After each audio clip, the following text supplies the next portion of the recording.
នៅមុននេះបន្តិចឯកឧត្តមគួរចម្រើនបានបង្ហោះសារបែបនេះករណីរអិលដួលនៅផ្លូវក្រវ៉ាត់ក្រុងចុច Subscribe ដើម្បីទទួលបានវីដេអូថ្មីៗជួយប៉ៅកាហ្វេ Admin ផងដោយបងប្អូនមហាជនមួយចំនួនក៏បានជ្រាបហើយដែលតាក់ទងនឹងករណីមានការរអិលដួលជាច្រើននៅលើផ្លូវក្រវ៉ាត់ក្រុងដែលនៅជិតស្តុបចូលប្រលានយន្តហោះថ្មីនោះដែលនៅក្នុងនោះគឺកាលពីម្សិលមិញហ្នឹងគឺថ្ងៃទី11ខែកុម្ភៈឆ្នាំ2026មានគណនី Facebook មួយបានធ្វើការបង្ហោះនៅវីដេអូមួយដែលពាក់ព័ន្ធនឹងករណីនៃការរអិលដួលជាបន្តបន្ទាប់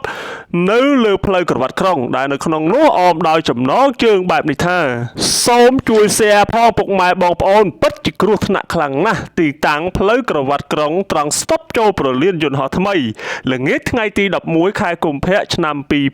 2026ហើយគណនីដដែលនោះបានធ្វើការបន្ថែមទៀតថាសូមអាជ្ញាធរមូលដ្ឋាននិងក្រសួងសាធារណការដឹកជញ្ជូនមេត្តាចាត់វិធានការជាបន្ទាន់ស្រាប់តែមហាជននៅក្នុងបណ្ដាញសង្គម Facebook ផ្ទុះការចែករំលែកប្រងព្រាតនិងបញ្ចេញមតិតែពាក់ព័ន្ធនឹងករណីនេះថាពិតជាគ្រោះថ្នាក់មែនហើយក៏ស្នើសុំឲ្យអាជ្ញាធរពាក់ព័ន្ធនឹងចុះមានចំណាត់ការជាបន្ទាន់ទៅលើករណីនេះមិនយូរប៉ុន្មានមុននេះបន្តិចនៅក្នុងផេករបស់ឯកឧត្តមគួរចម្រើនអភិបាលនៃគណៈអភិបាលខេត្តកណ្ដាលបានធ្វើការបង្ហោះសារដោយមានខ្លឹមសារបែបនេះថា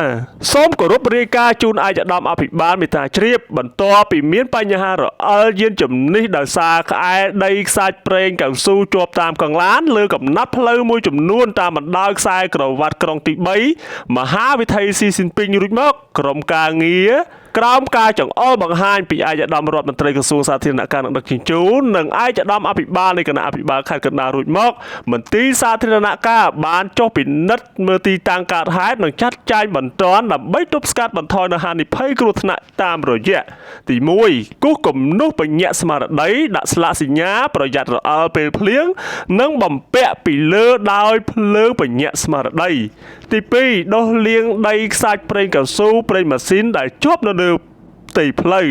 ទី3ប្រើម៉ាស៊ីនឆូតបង្កើនភាពគ្រើមនៅក្នុងការបង្ហោះដដែលនោះបានបន្តទៀតថានៅក្នុងថ្ងៃនេះដែរក្រុមការងារបានសម្អាតដុសលាងដីខ្សាច់ប្រេងកៅស៊ូនិងប្រេងម៉ាស៊ីនឆូតភាពគ្រើមស្ថិតនៅក្នុងភូមិព្រែកត្រែងសង្កាត់សិតបូ